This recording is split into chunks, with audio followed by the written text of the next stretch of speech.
Nederland opweg now in blackout. That YouTube title, with energy professor David Smulders, it definitely grabs your attention, doesn't it? Certainly does. A provocative headline. Yeah, and if you're like us, maybe wondering about, how stable our energy supply actually is here in the Netherlands, that headline probably hit home. It does raise a very valid concern. Energy security isn't something we can afford to, well, take lightly anymore. Exactly. So in this deep dive, we're really focusing in on that specific discussion with Professor Smulders. He's our main source here. Mhm. And our goal really is for you, listening, to understand the actual risks he's outlining for the Dutch power grid. There's just so much noise out there, isn't there? We want to try and cut through that. Yes. Provide some clarity based on, well, an expert perspective on the grid's condition. Great. Now, this chat happened on NPO Radio 1's YouTube channel. It's called Ops and Cop. And the host, Marianne, she mentioned right at the start they'd got some feedback on a previous show. People apparently really want discussions that look for solutions. Things get so polarized. That's understandable. It's easy to point out problems, harder to find workable solutions. Totally. And that desire for solutions, it feels very relevant to the energy debate right now, doesn't it? Absolutely. Yeah. Identifying the issues is, well, it's only the first step. Understanding the potential paths forward is really crucial. Agreed. Which brings us nicely to our expert for this deep dive, Professor Dr. R. David Smulders. He's an energy professor. Mhm. They even made a little joke on the show, how energy professors often come from Eindhoven, the light city. Quite fitting. Right, yes. But really, it was that alarming question. Is the Netherlands actually heading for a blackout?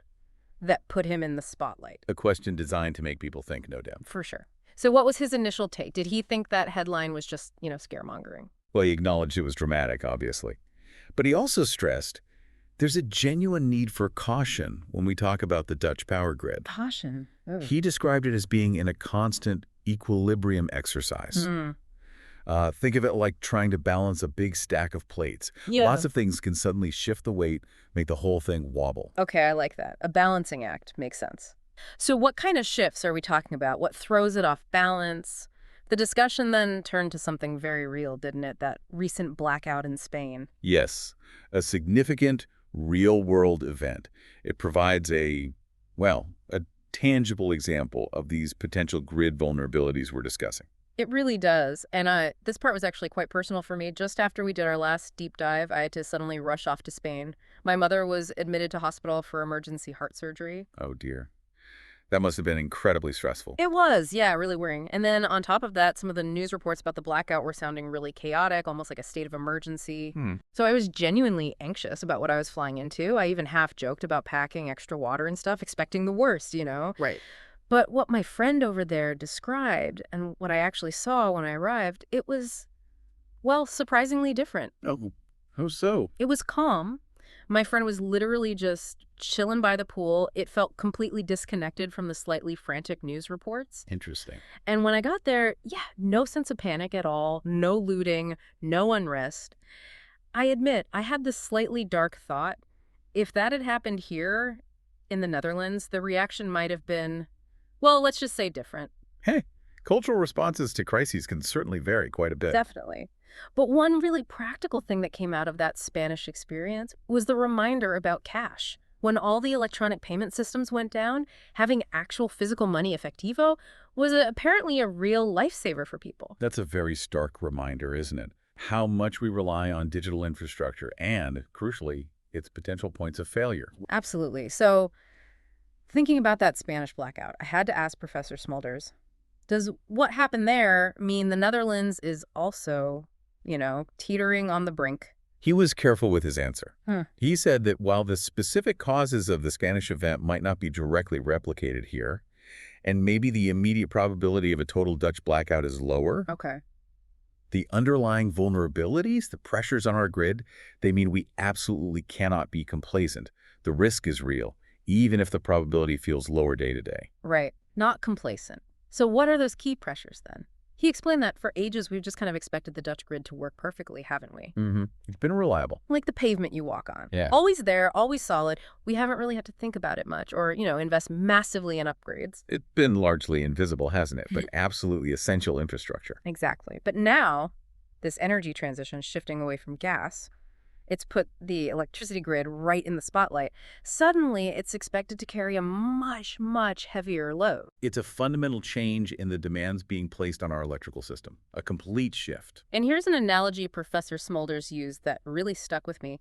He quoted a former CEO of, I think, Enexis or Tenet, who compared our current grid to a camping site. A camping site. Wow. Think about it. A campsite's wiring is meant for, maybe a kettle, some lights, temporary low-power stuff, not for running a whole modern, energy-hungry economy. The implication is pretty clear, isn't it? That the current infrastructure just isn't robust enough for the sheer scale and the type of demand we're seeing now, let alone projecting for the future. Precisely. And we're already seeing the fallout, aren't we? We hear more and more about delays in getting new connections, businesses wanting to expand, new housing estates.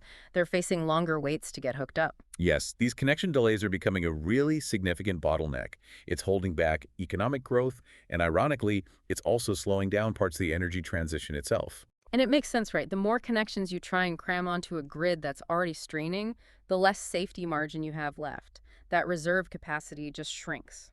Which brings us right back to that delicate equilibrium exercises Professor Smulders mentioned earlier. The balancing act gets harder. Exactly. Now, historically, the Netherlands, we've prided ourselves on having a really stable grid. Professor Smulders made that contrast with Spain, which apparently used to have more flickers and outages. Though he did say Spain's grid has improved a lot. Even their internet, he mentioned, is better than ours in some places now. So the recent Spanish blackout wasn't necessarily a sign of a chronically weak system over there. Correct. Which kind of raises the question, could Spain's success with renewables, especially solar, have actually played a part in the collapse? That domino effect idea. They had that day just before the blackout, where they supposedly hit 100% renewable generation. Professor Smulders confirmed that this is a key theory being looked at by the Spanish Commission investigating the blackout. Ah. The idea is that if you have a grid running close to its limits, and then you get a sudden, unexpected drop in generation, maybe clouds roll over major solar farms, it could potentially trigger a cascading failure, like one domino falling and knocking over the whole row. That domino image really makes it clear. Scary stuff. And it makes you think about our own backup, our connections to other countries. If our grid is stressed, can we always rely on France, for example, via those links over the Pyrenees? Well, Professor Smulders noted that while the Netherlands generally has stronger interconnections than Spain, those links still have finite capacity. Right. They aren't infinite pipes. Exactly. And if neighboring countries are also facing strain on their own grids at the same time, the amount of support we could actually draw might be quite limited. Which sort of leads us back to warnings that were sounded earlier, doesn't it? About a year before this YouTube discussion, I actually wrote a column myself, pretty blunt title, "The Energy Transition Has Failed, and That is a Disaster." Strong words. Yeah. And in it, I quoted Professor Smulders from an interview he'd done in the FD newspaper. He was already expressing concern back then about politicians painting this overly rosy picture of phasing out gas really quickly. He argued we'd need gas for much longer, realistically. Yeah. And now here we are, increasingly relying on what he calls wobbly electricity.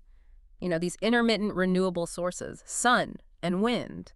It really highlights the potential dangers of chasing ambitious targets without maybe fully grappling with the practical implications the infrastructure needed. We even talked about our own show's reservations before, didn't we? About how sustainable energy is being rolled out. Remember our deep dive on wind turbines? I do, yes. So, Professor Smulders, are your concerns now basically aligning with these earlier warnings that both you and I seem to have flagged? He was quite clear on this. His primary concern isn't, against renewable energy in principle. Not at all. Instead, his focus is on what he sees as critically neglected factors. Firstly, the reliability of our energy supply, especially in this new geopolitical world. And he specifically mentioned our past reliance on Russian gas as a factor here. Right, security of supply. And secondly, affordability, the cost of this transition for ordinary people, for households. Those seem like pretty fundamental things to overlook. Indeed. He actually recalled a politician, Rob Jett, apparently dismissing affordability and feasibility as key considerations some time ago. And he noted the irony that these are now absolutely central to the public debate. Reality bites. Exactly. He also pointed to the alarming number of households now facing energy poverty and how quickly that energy emergency fund was being depleted. Stark indicators of the real-world impact. It really brings home the human cost of getting these energy policies wrong, doesn't it? Precisely. And Professor Smulders strongly emphasized that we've underestimated how long we'll continue to need natural gas, possibly until 2045 at least. He used this very powerful analogy. He said it's like throwing away our shoes before we have a new pair. We're dismantling a reliable system prematurely without having a fully robust, equally dependable replacement ready to go. That's a very, very clear image. Ouch. Okay, let's dig into this wobbly electricity idea more, this part-time power generation. We hear the Dutch term verafhankelijke stroom, weather-dependent power. The challenge is obvious. Sometimes you have way too much power when it's sunny or windy, and then other times hardly any when it's dark and still.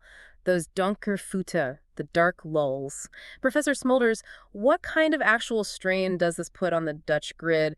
And could this variability have been a factor in Spain, given they hit nearly 100% renewables just before their blackout? He confirmed, yes, this variability has a significant impact, a major one. How so? Well, he shared some pretty concerning anecdotes he's heard directly from network operators. They're constantly monitoring transformer substations that are running right at their absolute maximum capacity. Really? Maxed out? Yes.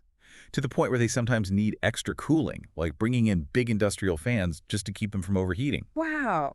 And this is especially noticeable when the sun comes up strongly in areas with lots of solar panels. Yeah. You get this sudden, massive surge of electricity hitting a grid that just wasn't designed for such rapid, large swings in supply. So it's not just the amount of energy, it's the speed of the change, the suddenness. Exactly. And predicting these changes precisely is very difficult. A big cloud bank can suddenly slash solar output dramatically. Right. Professor Smulders pointed out that the Netherlands now gets around 50% of its electricity from green sources, mostly solar and wind. That's actually getting close to Spain's level, which is about 70% if you include their nuclear power. Okay. And his point was stark. Having such a large chunk of your power supply be variable inherently creates an unstable system. It absolutely necessitates strong, reliable backup solutions. There. Without them, you're asking for trouble. It really does sound like a recipe for instability. And it makes you wonder about local outages we've seen. Recently, Enschede had quite a big one, didn't they? Over 20,000 homes lost power on one of the first really warm days this year. Yes, I recall that. Was that just bad luck? Or could the warm weather have put extra stress on things, maybe caused transformers to overheat? I also heard a maintenance worker was injured, which is terrible. Professor Smulders suggested that the Enschede incident itself was probably, unfortunately, down to human error during maintenance. A mistake made while replacing a fuse, apparently. Very serious, of course. Right. However, he also made the crucial point that the reason maintenance like this is becoming more frequent is often because of the increased strain on the grid, largely from the big influx of solar power. Ah, so the underlying stress makes failures more likely even during routine work. Potentially, yes. And he mentioned that network operators themselves are getting quite blunt now. They're effectively saying, look, we need to slow down the pace of adding new solar capacity right now. Really? Slow? Yes. They're arguing that in some areas, the 2032 targets for solar have already been met, and the grid is simply struggling to cope with the volume. They can't keep up. That's a pretty direct warning, isn't it? Coming from the people who actually have to manage the grid day to day. It is. And Professor Smulders also took aim at the ongoing Solderungsregeling, the net metering scheme. Ah, yes, the policy that pays you back for excess solar power you feed in. Exactly. He criticized it because it continues to incentivize people to install more solar panels, even when the grid in their area might already be overloaded and facing these limitations. He said he's been advocating for its removal for years because it just pushes more unscheduled power onto an already burdened network. So if the operators are saying slow down on solar, does that same caution apply to wind turbines, or are they different? According to Professor Smulders, it's not quite the same. He explained that wind and solar, generally speaking, tend to complement each other over the course of a year. How so? Well, typically you get more wind power in the winter months and more solar power in the summer months. Okay, right. So they offer a kind of seasonal balance, potentially. Exactly, a degree of balance. However, he pointed out that currently, the Netherlands has installed significantly more solar capacity than wind power capacity. There's an imbalance. Why is that, do you think? He suggested that municipalities often find solar projects easier to get approved. They generally face less public opposition compared to, say, large onshore wind turbines. Ah, the not in my backyard factor for wind. Precisely. So solar often becomes the politically easier path, the path of least resistance. But focusing too heavily on just solar contributes to this imbalance and puts more strain specifically on the electricity grid, especially during those sunny peak hours. So it's politically convenient perhaps, but might actually be worsening the grid stability issues in the short term because we're leaning too heavily on one type of variable source. Now, Professor Smulders, I have to admit, I like understanding the nuts and bolts of things. Even if my actual grasp of electrical engineering is, let's say, more metaphorical than technical, it really feels like there are two big things crashing together here. First, we're demanding much more from the electricity grid because we're phasing out gas, and the grid just wasn't designed for that volume. Increased load. And second, the power itself from sun and wind is inherently volatile. It comes and goes. Are those basically the two core problems creating this instability he's talking about? He confirmed, yes, those are absolutely the two main interconnected challenges converging right now. Okay. He used a really simple analogy for the capacity problem. The highways are just not wide enough for the amount of traffic. Simple as that. Right. Grid congestion. And then add to that the sheer unpredictability of sun and wind. It's a world away from the old gas-fired power plants where you can essentially just, turn the dial up or down as needed. Very controllable. Yeah. This combination, he concluded, this increased load plus the unpredictable supply, has fundamentally introduced an inherent instability into the entire system. So we've got a grid that's too small for the traffic, and the traffic itself arrives in unpredictable bursts and disappears just as quickly. What's the crucial missing link then? What could help smooth things out? Professor Smulders was very clear on this. The lack of sufficient energy storage capacity is the vital missing piece of the puzzle. Storage, like big batteries. On a massive scale, yes.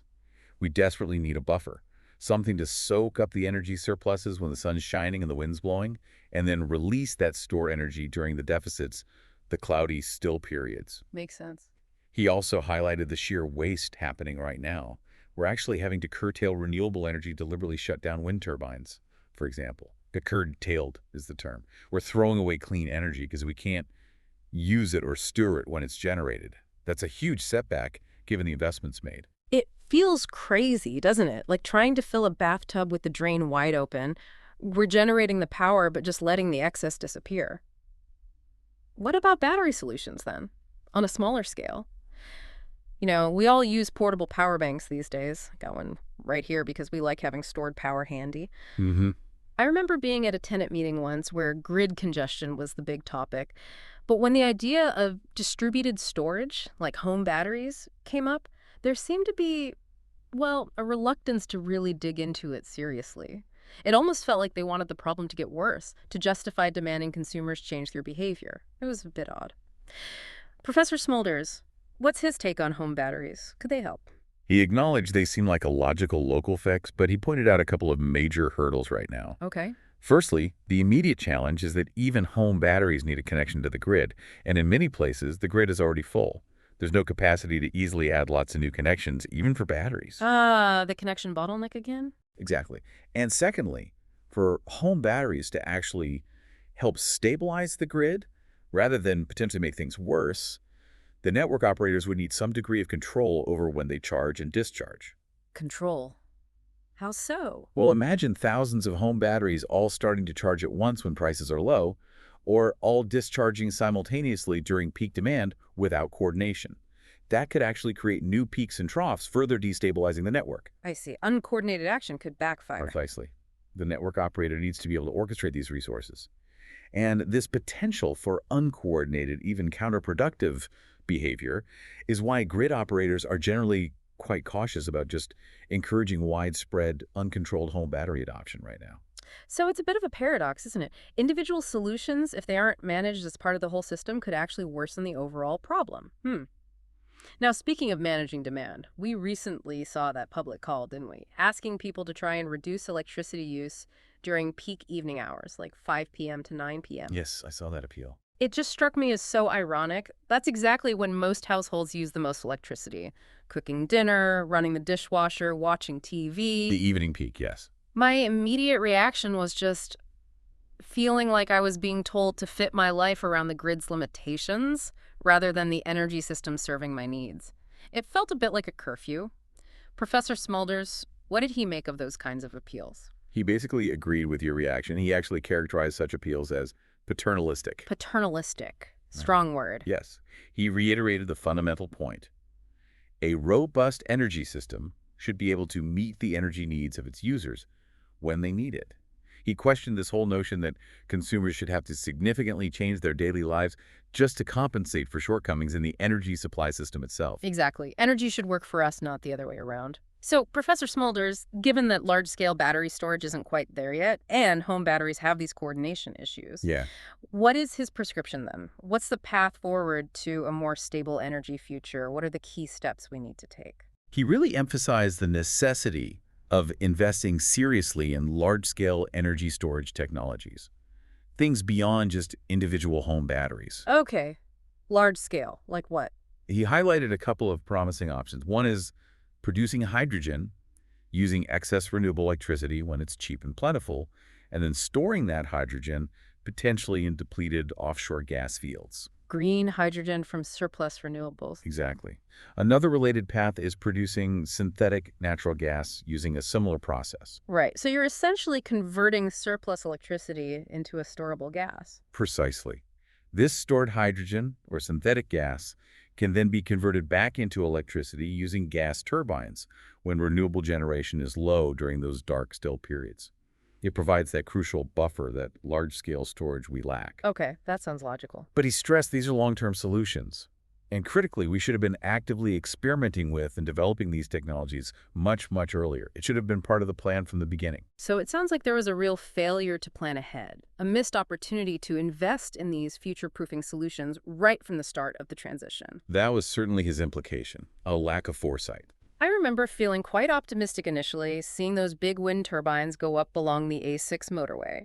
But then, as the issues with the Groningen gas fields became clearer, my perspective definitely shifted. It really makes you wonder about accountability, doesn't it? Who dropped the ball here? Should politicians like Mr. Jet, maybe, or the network operators themselves be held responsible for this current situation, this apparent lack of strategic vision?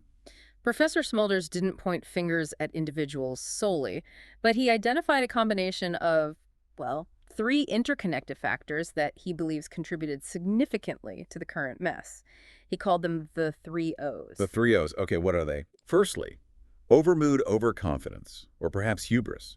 The Netherlands wanting to be the best boy in class in Europe on climate targets, setting goals even more ambitious than EU directives, may be partly driven by a desire to shed a less positive environmental image from the past. Okay, overambition. What's second? Secondly, unwillingness to listen. He pointed specifically to those energy policy discussion tables, the Klimatafel's, where dissenting expert opinions were often excluded or dismissed.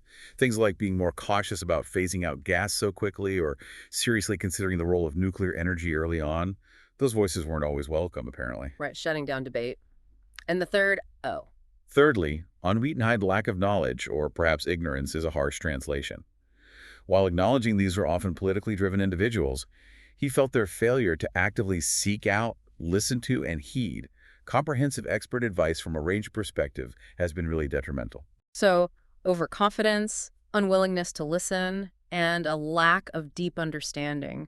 A kind of perfect storm of perhaps well-intentioned but ultimately misguided actions leading us here. He even said these 3 O's created this problematic situation over the last decade, and anyone who dared to express caution was just labeled a Zurus, a naysayer, a moaner. Exactly. Which naturally leads to the next question. Was there enough diversity of expertise around those tables? Were people with different viewpoints, perhaps sharing Professor Smulders' concerns, actually involved? Yeah. Or was it maybe a bit of an echo chamber? Yeah, that's what it sounds like, an echo chamber. Professor Smulders suggested that yes, there probably was an insufficient breadth of perspective.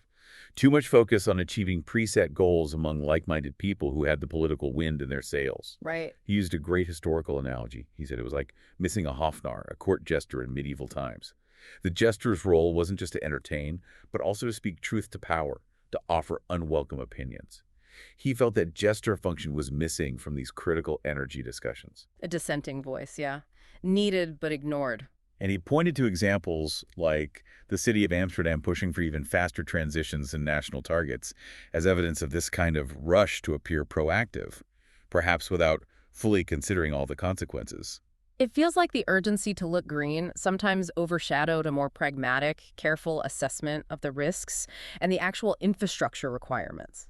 And Professor Smulders even shared a personal story here. He's been actively involved in fighting against the construction of large onshore wind turbines in a valuable nature area near Utrecht and Amsterdam. And he noted, with some irony perhaps, that the main proponents of these turbines often come from the Green Left Party, which is his own political party. Wow. That must put him in a really awkward position, disagreeing so fundamentally with his own party on such a visible issue. He actually described himself quite interestingly. He said he sees himself as a grain rexer, literally a green right-winger within the Green Left Party. A green right-winger and green left, how does that work? Well, his position on this is very clear. He believes there should be no more onshore wind turbines built in the Netherlands. Full stop. The focus, he argues, needs to shift entirely to offshore wind. Offshore only. Why? His argument is based on efficiency and public acceptance. Offshore wind farms, he says, generate roughly twice the energy yield compared to onshore ones, simply because the wind is stronger and more consistent out at sea. Okay, much higher output. Yes. And shifting offshore would also minimize the public opposition we see with onshore turbines, hopefully streamlining the transition and making it smoother overall. That makes a lot of sense, doesn't it? Maximize the efficiency where it causes the least disruption to communities. And he really hammered home the point about public support, dragvlak, he called it. He believes that for the energy transition to succeed long-term, you have to have the public on board. He heavily criticized approaches that seem to just impose these transitions on communities without proper consultation and without fully considering the impacts on affordability and reliability. He used the example of the Utrecht Overvecht neighborhood almost as guinea pigs in district heating schemes. And he expressed his real disappointment that this combination of unweightenheid, lack of knowledge, unwillingness to listen, and over-optimism seems particularly prevalent within left-leaning political circles when it comes to these practical energy matters. It really sounds like he feels he's a bit of a lone voice, or at least part of a small minority, within his own political home on this specific topic. So the big question is, are his concerns actually being heard within the Green Left Party? Do the big names like, say, Claver or Timmermans, especially now with the labor merger, do they acknowledge these points he's raising? Professor Smulders was diplomatic, perhaps. He indicated that his concerns are definitely heard loud and clear, as he put it, within the party structure. But he seemed uncertain about how much impact they're actually having at the very top levels of policymaking. So heard, but maybe not acted upon. That was the impression. He confirmed he gets plenty of invitations to speak at municipal and provincial party events, sharing his expertise. But he's experienced a distinct lack of engagement, a lack of invitations, at the national political level, from the parliamentary group, for example. Interesting. Why do you think that is? He suggested that perhaps established political lines, maybe pre-agreed compromises within the party or coalition agreements, make it difficult to fully integrate scientific input that might challenge the current agreed-upon direction. Political momentum can be hard to deflect. It definitely feels like there might be a disconnect there between the expert warnings on the ground and the direction being steered at the top. Now, Professor Smulders also pointed to another, more structural flaw in how the Netherlands is approaching this whole energy transition. The system of 30 different regional energy strategies, the RES, Regios. Can you unpack why he sees that as a problem? Yes, he sees this decentralized approach as fundamentally flawed. It leads to fragmented efforts, essentially. Each of the 30 regions is focused on meeting its own local targets, often without enough consideration for the bigger national picture, the interconnectedness of the grid, or what the most efficient overall solutions for the country might be. Can you give an example? He used Almere. Yeah. Almere often boasts about the high percentage of its homes connected to a district heating network, which significantly reduces Almere's direct CO2 emissions on paper. Sounds good. But the heat for that network actually comes from a large gas-fired power plant located in Diemen, which is in a completely different municipality, a different RES region. Ah. So Almere looks green, but they've effectively just outsourced their emissions somewhere else. Exactly. It illustrates the problem. Professor Smulders argues strongly for a much more unified national strategy, We need to determine the optimal energy mix and the best locations for large infrastructure projects for the Netherlands as a whole, rather than having this patchwork of 30 potentially conflicting or inefficient regional plans. It sounds like a classic case where a lack of central coordination could lead to major inefficiencies, maybe even regions working against each other unintentionally. Okay, now another huge piece of this puzzle is nuclear energy. Professor Smulders, what's his view on where nuclear fits into the Dutch energy future? He argues very strongly that planning for new nuclear power plants needs to be a necessary component of a properly diversified, reliable energy portfolio for the Netherlands. Not just renewables, then. No. And he specifically highlighted the potential of these newer small modular reactors, SMRs. Right, we hear a lot about SMRs lately. Why are they significant? One key advantage he sees is that they could help alleviate grid constraints. Because they are smaller, you could potentially locate them closer to where the electricity demand actually is, near cities or industrial areas. This would reduce the need for building massive, expensive, new, high-voltage power lines across the country. Okay, shorter transmission distances. Makes sense. Did he share any other insights, maybe from that nuclear energy event he attended? Yes, a couple of interesting points. Firstly, despite the name small modular reactors, their power output is still pretty significant, potentially comparable to our existing Borsel nuclear plant, depending on the design. So small is relative. Got it. Not tiny. Secondly, and this was quite intriguing, he mentioned the land at the site of the old, decommissioned Doedwaard nuclear power plant. Apparently, it was acquired for a nominal sum, just €1, he said, by a government-related entity. And crucially, that land already has the necessary zoning permits in place for nuclear facilities. Really? Permits already exist. That's what he indicated. Which could mean that deploying new nuclear capacity there, perhaps SMRs, could potentially happen much faster than starting from scratch somewhere else, given that a lot of the planning and permitting hurdles might already be cleared. That sounds, well, potentially game-changing, doesn't it? If the site and permissions are ready. So Mstal is actively pushing forward with nuclear, especially SMRs, a core part of his proposed solution then. Yes, absolutely. Yeah. He confirmed this. He even referenced the past, remembering the plans that existed years ago to expand the Borsel plant, plans that were unfortunately shelved after the Chernobyl disaster. Right. History could have been different. He reiterated the key advantages he sees in SMRs, their potential for distributed deployment, closer to demand, minimizing the need for huge grid upgrades and reducing energy losses over long transmission lines. He also touched on the potential to use the waste heat generated by nuclear plants for nearby industries or district heating, adding to their overall efficiency. Cogeneration, yeah. And he noted that he's seeing increasing interest in exploring nuclear options, now coming from provinces and municipalities themselves. The mood seems to be shifting. It definitely feels like nuclear is back on the table in a way it hasn't been for decades. Okay, switching gears slightly. I couldn't help but chuckle when Professor Smulders jokingly asked if he had Diederik Samson's phone number. Yes. For listeners, Mr. Samson is a very prominent figure in the Dutch Labour Party, which is now merging with Green Left, the professor's own party. It just highlights the irony, doesn't it? Here's an expert within their broad political family with deep knowledge on this critical energy issue. And it seems he's not really being actively consulted by the leadership of the merging parties. It actually reminded me of my own experiences back when I was involved in politics with the VVD. Critical voices from within, even well-informed ones, could sometimes be sidelined quite quickly if they didn't toe the party line. It still baffles me sometimes why valuable, even if critical, expertise gets pushed aside. Well, political decision-making is rarely just about the purest technical or scientific input, is it? There's ideology, public perception, party discipline, coalition dynamics. It's a complex mix. Incorporating dissenting views, even expert ones, can sometimes be seen as disruptive to that delicate balance. Still feels like a massive missed opportunity, though, especially when the stakes are this high. But it gives me an idea, given Professor Smulders' clear expertise, the urgency of the situation, and knowing there are other key players involved now, people like Mr. Sampson or Eddie Van Merum from the BBB party, who's now involved with the Groningen gas file and the new government formation. Shouldn't we try and get these people talking, properly talking, in public? Public debate, you mean? Yeah. What if we tried to convene a panel, maybe on NPO Radio 1? Get Professor Smulders, Sampson, Van Merum, maybe others, together to really thrash out what the optimal energy mix should be. How do we ensure a reliable power supply? I was so struck by that quote Professor Smulders shared from the nuclear event. You can't run a full-time economy on part-time energy. That just nails it, doesn't it? It absolutely captures the core challenge.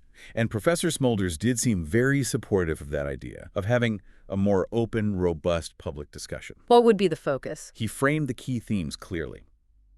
We need to stabilize our energy mix. That means seriously reconsidering the roles of nuclear, maybe even Groningen gas in some capacity, to avoid what he starkly called a path towards economic suicide. We need reliability. And speaking of Groningen, Professor Smulders agreed with the idea of keeping those gas fields essentially mothballed as a strategic reserve for the future, right? Yes, exactly. He even called Groningen the Saudi Arabia of Europe in terms of its gas reserves, a huge potential resource. His argument wasn't necessarily to start pumping gas tomorrow, but to maintain the infrastructure, keep the option open so that it could be utilized if absolutely necessary for energy security down the line, even if the current policy is zero extraction. It's a pragmatic hedge against future uncertainty. Precisely, acknowledging potential future needs. But it does make you circle back. If we're keeping Groningen as a potential backup, weren't there technical solutions discussed years ago that might have allowed for continued but safer gas extraction? Professor Smulders himself mentioned things like injecting nitrogen to potentially mitigate the earthquake risks. Why weren't those options pursued more vigorously back then? Could that have bought us more time, a smoother bridge, while we figured out the energy transition properly? It certainly raises legitimate questions, doesn't it? About whether all viable technical options for safer extraction were fully explored and weighed against the decision to completely halt production when they did. Were the trade-offs properly assessed? Hindsight is 20/20, of course, but it's a valid point. It really is. Well, look, bringing this all back to where we started with that Spanish blackout. Professor Smulders' firsthand account, combined with your own experience there, it really drove home the potential real-world impact of an unstable grid. It did indeed. And that contrast you described, the likely panic here versus the relative calm, even the social aspect of people coping together in Spain, that was really eye-opening. Maybe there's a lesson in community resilience there for us, too. Perhaps how communities react can make a huge difference. It's just sobering, isn't it? To really think about a world without electricity, even for a short time, and how utterly dependent we are on this infrastructure that most of the time we don't even see or think about, making sure it stays reliable. It feels like a massive collective responsibility. It truly is. Foundational to modern society. I'm definitely relieved that particular blackout happened in Spain, where people seem to handle it relatively well, and not somewhere else where the outcome, the reaction might have been much, much worse. Indeed. It serves as a valuable, albeit concerning, case study. A warning sign we need to heed. Definitely.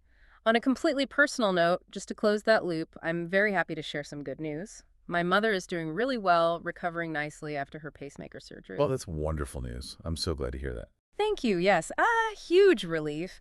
And Professor Smulders, thank you again through this deep dive for sharing your invaluable expertise and giving us such a thorough and frankly quite alarming look at this critical issue. It's a complex issue. Yeah. And one that requires ongoing attention and careful consideration. Absolutely. It certainly does. And to you, listening at home or watching online, thank you so much for joining us for this deep dive. As always, the discussion will be available online if you want to revisit it or share it. Please do. More discussion is needed. Absolutely. Next time on the deep dive, we'll be switching gears slightly and exploring. Host teases next topic briefly. But for now, a final huge thank you to our expert today and to my co-host. Thank you. It was a pleasure. Until our next deep dive.